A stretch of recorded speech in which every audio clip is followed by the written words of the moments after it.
ಒಡೆಯನ ಹಾಡುವೆ ಬೇಡಿದೊಡೆ ಒಡೆಯನ ಬೇಡುವೆ ಹಾಡಿದೊಡೆ ಒಡೆಯನ ಹಾಡುವೆ ಬೇಡಿದೊಡೆ ಒಡೆಯನ ಬೇಡುವೆ ಹಾಡಿದೊಡೆ ಒಡೆಯನ ಹಾಡುವೆ ಬೇಡಿದೊಡೆ ಒಡೆಯನ ಬೇಡುವೆ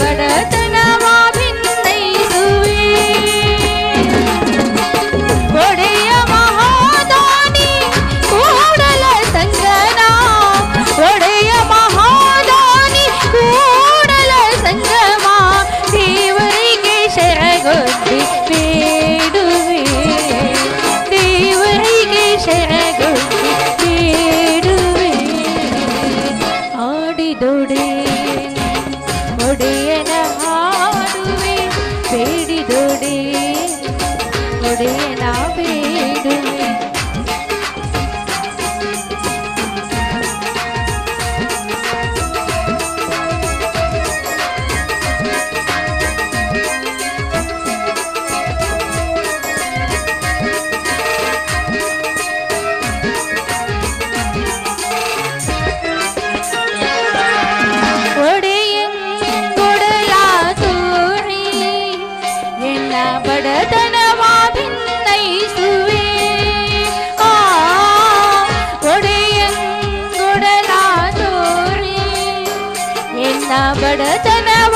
ಭಿನ್ನೈಸುವೆ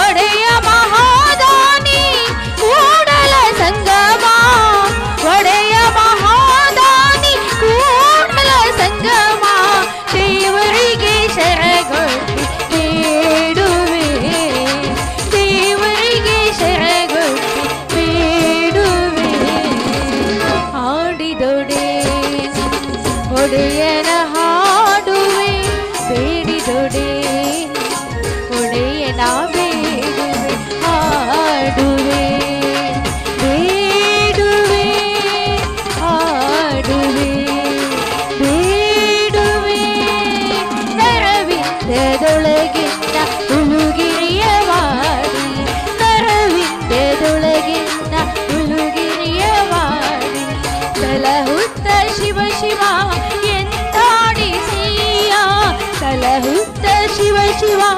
ಎಂದಾಡಿಸಿಯ ನರವಿಂದದೊಳಗಿಂದ ಹುಲುಗಿರಿಯ ವಾಡಿ ನರವಿಂದದೊಳಗಿಂದ ಹುಲುಗಿರಿಯ ವಾಡಿ ಹುಲುಗಿರಿಯ ವಾಡಿ ಹುಲುಗಿರಿಯ ವಾಡಿ.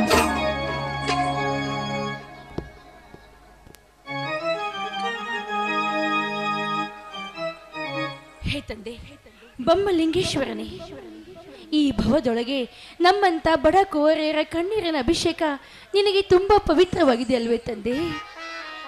ನಾವಿಬ್ಬರು ಅಣ್ಣ ತಂಗಿ ಚಿಕ್ಕ ವಯಸ್ಸಿನಲ್ಲೇ ತಂದೆ ತಾಯಿಗಳನ್ನ ಕಳೆದುಕೊಂಡಂತಹ ತಬ್ಬಲಿಗಳು ತಂದೆ. ಈ ನಮ್ಮ ಬಡತನವನ್ನು ಹೋಡಲಾಡಿಸಿ ನಮ್ಮನ್ನ ಕೈ ಹಿಡಿದು ಕಾಪಾಡುವಂತ ಭಾರ ನಿನ್ನನ್ನೇ ಕೂಡಿದೆ ತಂದೆ, ನಿನ್ನನ್ನೇ ಕೂಡಿದೆ. ನನ್ನ ಅಣ್ಣ BA ಪದವೀಧರನಾದರೂ ಕೂಡ ಸ್ಟೈಪೆಂಡರ್ ಶಿಕ್ಷಕನಾಗಿ ಸೇವೆ ಸಲ್ಲಿಸ್ತಾ ಇದ್ದಾನೆ. ಆತನಿಗಿರುವುದು ತಿಂಗಳಿಗೆ ಕೇವಲ 5,000 ಸಂಬಳ. ಇದರಲ್ಲಿ ಮನೆತನದ ಖರ್ಚು ನಿಭಾಯಿಸುವುದೇ ಕಷ್ಟ. ಅಂಥದ್ರಲ್ಲಿ ನನ್ನ ಮದುವೆಗಾಗಿ ವರದಕ್ಷಿಣೆ ಹಣವನ್ನ ಆತ ಎಲ್ಲಿಂದ ತಾನೇ ತರಬೇಕು ತಂದೆ? ಈ ನಮ್ಮ ಸಮಾಜದಲ್ಲಿ ನಮ್ಮಂತ ಬಡ ಹೆಣ್ಣು ಮಕ್ಕಳಿಗೆ ವರದಕ್ಷಿಣೆ ಇಲ್ಲದೆ ಯಾರು ತಾನೇ ಮದುವೆ ಆಗ್ತಾರೆ? ಒಟ್ಟಿನಲ್ಲಿ ಈ ಭೂಮಿ ಮೇಲೆ ಹೆಣ್ಣಾಗಿ ಹುಟ್ಟಬಾರದು ತಂದೆ, ಈ ಭೂಮಿ ಮೇಲೆ ಹೆಣ್ಣಾಗಿ ಹುಟ್ಟಬಾರದು.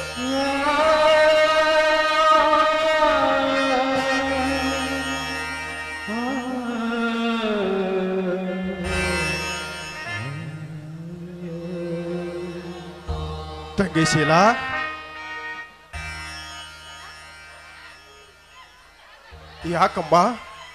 ಯಾಕಮ್ಮ ನಿನ್ನ ಕಣ್ಣಲ್ಲಿ ನೀರು? ಕಣ್ಣೀರ? ನೋಡು ಏನಿಲ್ಲ, ಅದು ದೇವರ ಪೂಜೆ ಮಾಡ್ತಾ ಇದ್ದೆ, ಕಣ್ಣಲ್ಲಿ ಏನೋ ಧೂಳು ಬಿದ್ದಂಗಾಗಿ ಕಣ್ಣು ಒರೆಸ್ಕೋತಾ ಇದ್ದೆ, ಅಷ್ಟರಲ್ಲಿ ನೀನ್ ಬಂದ್ಬಿಟ್ಟೆ ಅಷ್ಟೇ. ಇಲ್ಲ ತಂಗಿ, ಇಲ್ಲ, ನೀನು ನನ್ನ ಮುಂದೆ ಸುಳ್ಳು ಹೇಳ್ತಿರುವಿ. ನನಗೆಲ್ಲ ಗೊತ್ತಮ್ಮ ನಿನ್ನ ಮನದ ಕೊರಗು. ಏನು ಮಾಡ್ಲಿ ತಂಗಿ, ಕರಿಮಣಿಯ ತಾಳಿಯಿಂದ ಕಂಗೊಳಿಸಿ ಬೇಕಾಗಿದೆ ನಿನ್ನ ಬರಿ ಕೊರಳು. ನನ್ನ ಬಡತದ ಕೊರಗೆ ಸಿಕ್ಕು ಕೊಚ್ಚಿಕೊಂಡು ಹೋಗಿಬಿಟ್ಟಿದೆಯಮ್ಮ, ಹೋಗಿಬಿಟ್ಟಿದೆ.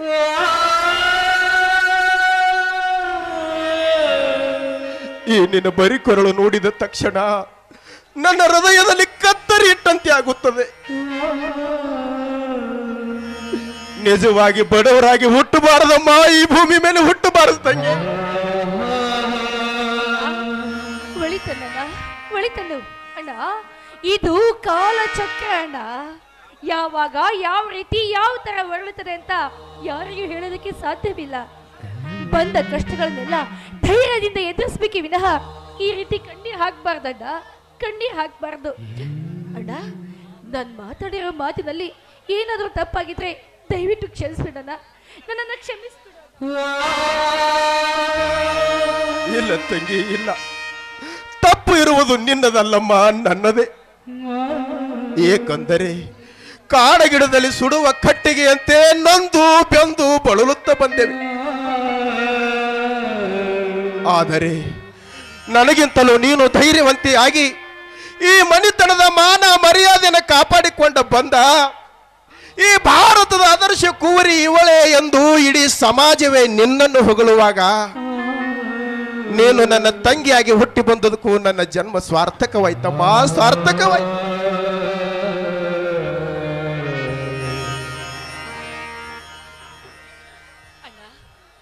ಗುರು ಹಿರಿಯರು ಹಾಕಿಕೊಟ್ಟ ಮಾರ್ಗದಲ್ಲಿ ನಡೆಯುವುದು ಸ್ತ್ರೀ ಕುಲದ ಕರ್ತವ್ಯವನ್ನ.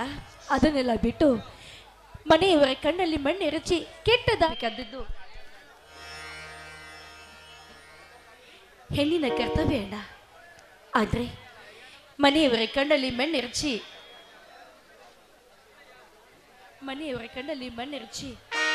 ತಪ್ಪು ದಾರಿ ಯಾರೇನ ಮಾಡ್ಬೇಕಾಗಿದ್ದು ಅಣ್ಣ. ಅವರವರ ಕರ್ಮ ಫಲವನ್ನ ಅವರೇ ಉಣ್ಣುತ್ತಾರೆ. ಹೋಗ್ಲಿ ಬಿಡೋಣ, ನೀನ್ ಬಂದು ತುಂಬಾ ಹೊತ್ತಾಯ್ತು, ನಡೆಯೋಣ, ಊಟ ಮಾಡುವಂತೆ. ಇವತ್ತು ಗೌರಿ ಹುಣ್ಣಿಮೆ ಅಲ್ವೇ, ಅದಕ್ಕಾಗಿ ಸಿಹಿ ಅಡುಗೆ ಮಾಡಿದ್ದೇನೆ. ಅಯ್ಯೋ ದೇವರೇ, ಇವತ್ತು ಗೌರಿ ಹುಣ್ಣಿಮೆ ಅನ್ನೋ ಕಲ್ಪನೆ ನನಗಿಲ್ಲವಲ್ಲ. ಹುಣ್ಣಿಮೆ ಇವತ್ತೇ ಅಂದಾಗ ಆರತಿಗೆ ಹೂವಿನ ದಂಡೆ ತರುವುದು ಹತ್ತಿತ್ತಲ್ಲ, ಆ ಕೆಲಸ ಅಲ್ಲವೇ ತಂಗಿ? ಹೌದಣ್ಣ, ಇವತ್ತಿನ ದಿನ ಹೆಣ್ಣು ಮಕ್ಕಳು ಎಷ್ಟು ಸಡಗರ ಮಾಡಿಕೊಂಡ್ರೆ ಕಡಿಮೆಯೇ. ಈ ಗೌರಿ ಹುಣ್ಣಿಮೆ ಅನ್ನೋದು ಹೆಣ್ಣು ಮಕ್ಕಳ ನಂದಾದೀಪದ ಹಬ್ಬ ಅಣ್ಣ. ಪ್ರತಿಯೊಂದು ಹೆಣ್ಣಿನ ಬಾಳಿನಲ್ಲಿ ಬೆಳಕು ಇರಲಿ ಅಂತ ಆರತಿ ಬೆಳಗುವವರು ಆ ಹಾಲಿನಂತ ಬೆಳದಿಂಗಳಿನಲ್ಲಿ. ತಂಗಿ ಶೀಲಾ, ನಿನಗೆ ಅಲಂಕಾರ ಮಾಡಲು ಒಂದು ಹೊಸ ಸೀರೆ ತರಲು ನಿರ್ಗತಿಕೆ ನಾನಾದೆ ಎಂದು.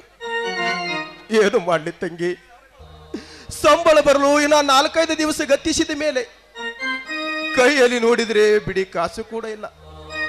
ಯಾರನ್ನ ಸಾಲ ಕೇಳಬೇಕಮ್ಮ?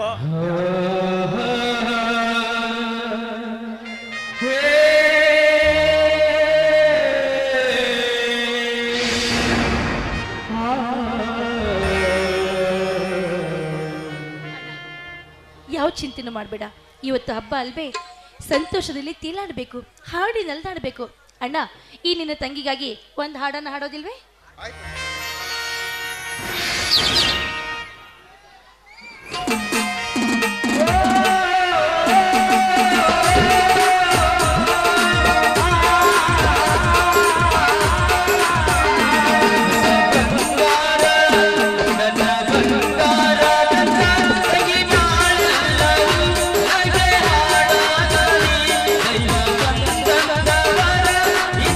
ಈ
ಬಡತನ ಅಂತ ಬೇಜಾರು ಮಾಡ್ಕೋಬೇಡ, ನಡೆಯನ್ನ ಊಟ ಮಾಡುವಂತೆ.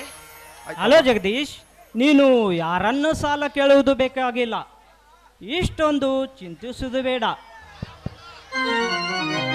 ಹೆಣ್ಣು ಮಕ್ಕಳು ಹುಣ್ಣಿಮೆ ಸಾಮಾನುಗಳನ್ನು ತೆಗೆದುಕೊಂಡು ಬಂದು ಬಿಟ್ಟಿದ್ದೀನಿ. ಹಾ, ಇದು ತೆಗೆದುಕೊಳ್ಳಿ. ಸೀರೆ ಹೂವಿನ ದಂಡೆಯೇನು?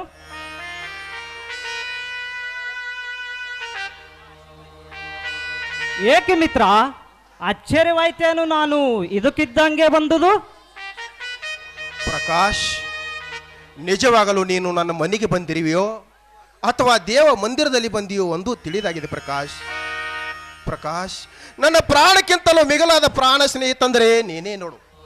ಏನೋ ಎಲ್ಲ ಆರೋಗ್ಯನಾ? ಬೆಂಗಳೂರಿನಿಂದ ಯಾವಾಗ ಬಂದೆ? ನಿನ್ನ ಡಾಕ್ಟರ್ ಟ್ರೈನಿಂಗ್ ಚೆನ್ನಾಗಿ ಮುಗಿತಾ? ಏನಪ್ಪ ನಿನ್ನ ಅಪರೂಪದ ಬರುವಿಕೆ?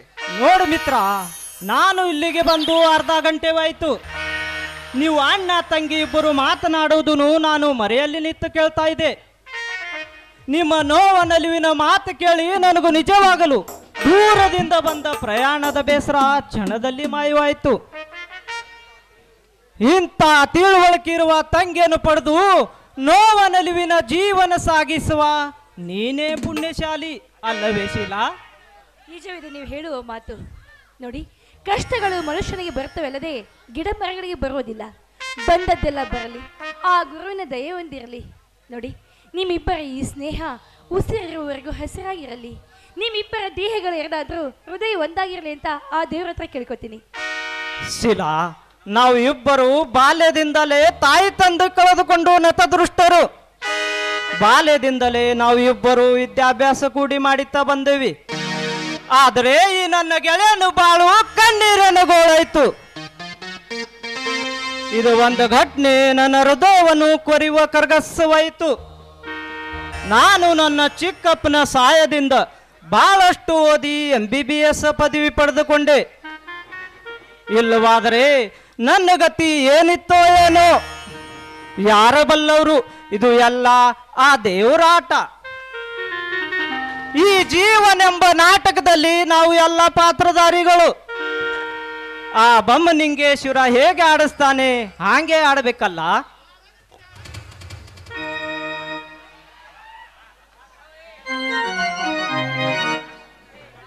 ಪ್ರಕಾಶ್, ನೀನು ಮುಂದೇನು ಮಾಡ್ಬೇಕಂದ್ರಿವಿ? ಅಂತೂ ಡಾಕ್ಟರ್ ಟ್ರೈನಿಂಗ್ ಮುಗೀತು. ಎಲ್ಲಿಯಾದರೂ ನೌಕರಿಗಾಗಿ ಪ್ರಯತ್ನ ನಡೆಸಿದ್ಯಾ? ಹೇಗೆ? ಇಲ್ಲ ಮಿತ್ರ, ಸರ್ಕಾರ ನೌಕರಿಗಾಗಿ ನಾನು ಯಾವ ಪ್ರಯತ್ನ ಮಾಡುವುದಿಲ್ಲ. ಏಕೆಂದ್ರೆ ಎಲ್ಲಿ ಹೋದ್ರು ಲಂಚ ಲಂಚ ಲಂಚ. ಈ ಲಂಚ ಶಿಕ್ಷೆ ಎಂಬ ಪೆಡಂಬುತ್ತ ಎಂದ ಮಾಯವಾಗುತ್ತದೆ ಅಂದೇ ನಮ್ಮ ಭಾರತ ದೇಶ ಉದ್ಧಾರವಾಗುತ್ತದೆ.